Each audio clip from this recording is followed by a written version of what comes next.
अभी हम लोग कब्रिस्तान में जाकर जनाजे की नमाज पढ़े और लाश को दफना के आए, तो ये देखने को मिलता है कि हम सब मुर्दे लोग जाकर दूसरे मुर्दे को दफना के आते हैं। तो ये सिलसिला कब तक रहेगा कि ग्वालपोखर के लोग कब जागेंगे, कब आप लोग अपने हक की बात बोल लेंगे, कब आप लोग इकट्ठा होकर अपने लिए आवाज उठाएंगे।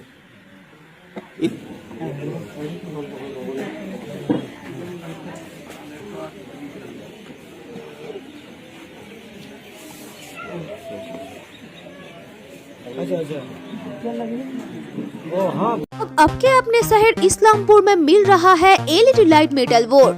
किसी भी तरह के दुकान या कोई प्रतिष्ठान के लिए मेटल और एलईडी लाइट बोर्ड बनाना चाहते हैं या फिर एसीपी डेकोरेशन का काम करवाना चाहते हैं तो चले आइए फाइन मेटल वर्क्स, आश्रमपाड़ा मोड़ नियर पेट्रोल पंप, इस्लामपुर।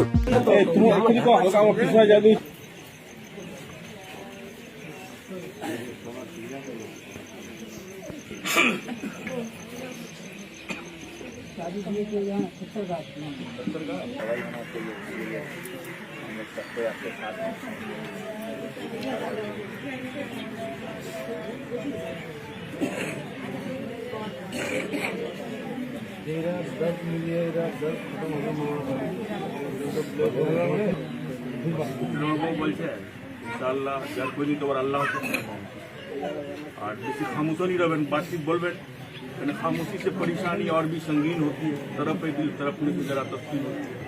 अल्लाह लेकिन दुआ रिश्तेदारों से भी मुलाकात की।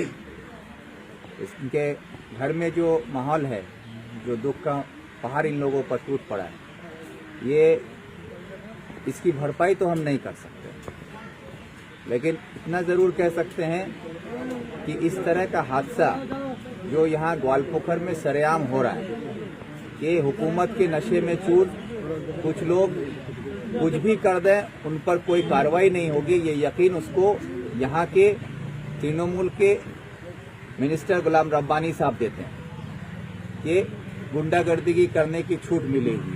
वर्दीदारी पुलिस जो है वो भी सरकार की तरफ से गुंडा का काम कर रही है और इसी वजह से ऐसे लोगों का हौसला बढ़ रहा है। आज गोली कोई भी चलाया, लेकिन उसके हाथ में बंदूक देने वाला यही गुलाम रब्बानी साहब है। तो कत्ल कोई भी किया हो, लेकिन जो बंदूक दिया है वो भी कातिल से कम नहीं है। इसलिए गुलाम रब्बानी साहब भी और उनकी पार्टी और यहाँ की पुलिस सब ने मिलकर ये कत्ल किया है, क्योंकि इससे पहले भी इसी जैनगांव में कुछ दिन पहले भी गोलीबारी हुई। उसमें भी हम लोगों ने देखा कि पुलिस का रवैया क्या रहा। जिन लोगों ने गोली चलाया उसके खिलाफ कार्रवाई नहीं होकर जिसके घर पर गोली चली, जिसका दीवार तोड़ दिया गया, उसी को गिरफ्तार कर लिया गया। और आज जो ये हादसा हुआ कि इसमें जिस पर गोली चली, जिन लोगों का कत्ल हुआ, उन लोगों के परिवार के साथ पुलिस खड़े होकर कातिलों को पकड़ने के बजाय अभी तक पुलिस सिर्फ दिलासा देने का काम कर रही है। अभी तक कोई गिरफ्तारी नहीं हुई है। पुलिस का से मेरी एसपी से बात हुई, एसपी साहब ने ये कहा है कि आज रात तक हम लोग जो 4 लोग फरार हैं उन 4 को गिरफ्तार करेंगे। मेरा आप मीडिया के तरफ से ये मांग है हमारे जिला के एसपी साहब से कि ये हादसा जो है इसको अब ग्वालपोखर के लोग बर्दाश्त नहीं करेंगे। आप अगर इस पर कार्रवाई नहीं करते, वक्त पर अगर इंसाफ नहीं मिला, तो अब ग्वालपोखर के लोग अपने इंसाफ की लड़ाई खुद लड़ने के लिए तैयार हो जाएंगे। और आईसी ग्वालपोखर ये अंडर में जो ये गोलीबारी सरेआम ग्वालपोखर में हो रहा है, कुछ दिन पहले भी गोलीबारी हुई, आज फिर हुई और कत्ल भी हो गया। तो मेरा ये मांग है कि ग्वालपोखर के आईसी को पहले यहाँ से सस्पेंड किया जाए, क्योंकि ग्वालपोखर के आईसी के आने के बाद से ग्वालपोखर में ये कई हादसा इस तरह का पेश आ रहा है। इस तरह का क्राइम बार बार होते रहते हैं और आईसी चेंज होते रहते हैं सर, फिर भी क्राइम नहीं रुक रहे हैं सर। और अभी तक जो भी अरेस्ट होते हैं फिर 1.5 महीने 1 महीने के अंदर बेल में भी आ जाते हैं, फिर से क्राइम होना शुरू हो जाते हैं। ये चाकुलिया में भी दिखाई दे रहा है, ग्वालपोखर में भी दिखाई दे रहा है, इस्लामपुर में भी दिखाई दे रहा है। इसी को लेकर कल हम लोगों ने एसपी ऑफिस का घेराव किया था। यही बात मैंने कही कि जेल को ससुराल बना दिया गया है गुंडों के लिए। और बंगाली में एक त्योहार होता है जमाई षष्ठी, जो जेल में यहाँ के क्रिमिनलों को तृणमूल की सरकार जमाई सोस्ती करने के लिए ले जाती है और 3 महीने के बाद उसको भेज दिया जाता है कि फिर आकर तुम गुंडागर्दी करो। इसके खिलाफ लड़ाई है, इसलिए ये लड़ाई किसी एक अकेले के बस की बात नहीं है। और अगर यहाँ ग्वालपोखर के लोगों से मेरा ये कहना है कि अगर आप लोग जिंदा हैं, यहाँ के नौजवान जिंदा हैं, तो आप लोग जागिए, वरना जिस तरह अभी हम लोग कब्रिस्तान में जाकर जनाजे की नमाज पढ़े और लाश को दफना के आए, तो ये देखने को मिलता है कि हम सब मुर्दे लोग जाकर दूसरे मुर्दे को दफना के आते हैं। तो ये सिलसिला कब तक रहेगा कि ग्वालपोखर के लोग कब जागेंगे, कब आप लोग अपने हक की बात बोल लेंगे, कब आप लोग इकट्ठा होकर अपने लिए आवाज उठाएंगे। इस उम्मीद में आप लोग जो जिंदा हैं कि कोई आएगा आपके लिए बोलेगा, तो जब आप खुद अपने लिए नहीं बोलेंगे तो आपके लिए कोई नहीं बोलेगा। आप अपने लिए नहीं लड़ेंगे, आपके लिए कोई नहीं लड़ेगा। और आप लोग यहाँ पे गुलाम रब्बानी साहब की लीडरशिप में ग्वालपोखर में पुलिस वर्दी का गुंडा बनकर लोगों पर जुल्म कर रही है, झूठा केस डालकर लोगों की आवाज दबा रही है, और रब्बानी साहब का भाई वो गुंडों का सरदार बनके इस इलाके में गुंडागर्दी को सरेआम अंजाम दे रहा है।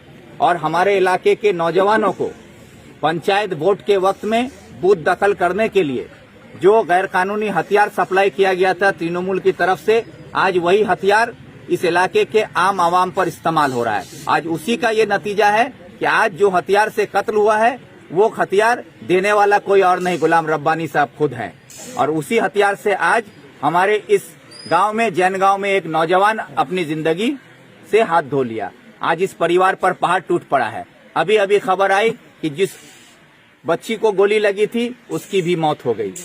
अब थोड़ी देर में उसकी लाश भी यहाँ आएगी। फिर आप लोग एक मुर्दे को दफनाने के लिए फिर सारे मुर्दे जाएंगे।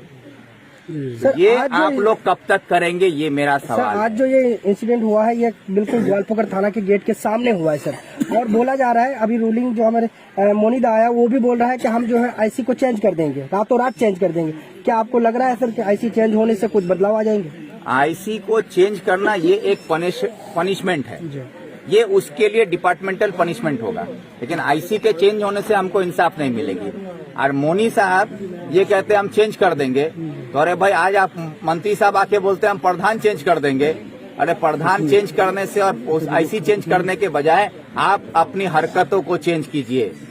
आप इलाके के लोगों के हक में इंसाफ की बात कीजिए, ना कि गुंडों के साथ खड़े होकर आप गुंडागर्दी को बढ़ावा दीजिए। आज जो कत्ल हुआ है ग्वालपोखर में, इसमें बराबर का शरीक मोनी है, बराबर का शरीक रब्बानी साहब है। और ये बात बार बार हो रहा है और हर कत्ल में रब्बानी साहब, मोनी साहब और यहाँ की पुलिस मिलकर इस चीज को अंजाम दे रही है और आवाम बेवकूफ बनते जा रहा है। और उसको भरोसा दिलासे के आड़ में ये लोग अपना कत्ल का जो खेल है, दहशत का जो माहौल बना के रखे हैं, उसको जारी रखे हुए हैं। इसको समझने की जरूरत है और इससे बाहर निकलने के लिए आवाम को इकट्ठा होने की जरूरत है। आप लोग एक होइए, आगे बढ़िए, हम लोग आपके साथ हैं, यही हम कह सकते हैं। अगला कदम क्या है सर? अगला कदम यही है कि कानूनन जो कार्रवाई होनी चाहिए, वो कार्रवाई का जो एसपी साहब बोले हैं कि आज रात तक उसको गिरफ्तार कर लिया जाएगा, हम लोग इंतजार करेंगे। आज रात तक गिरफ्तार करते हैं या कल तक गिरफ्तार करते हैं। अगर गिरफ्तार नहीं होती है, अगर यहाँ के आवाम चाहेंगे तो उसके लिए इंकलाब होगा। और यहाँ के मुर्दे लोग अगर सो जाना चाहते हैं तो हम भी सो जाएंगे, साफ बात है भाई। अब के अपने शहर इस्लामपुर में मिल रहा है एलईडी लाइट मेटल बोर्ड।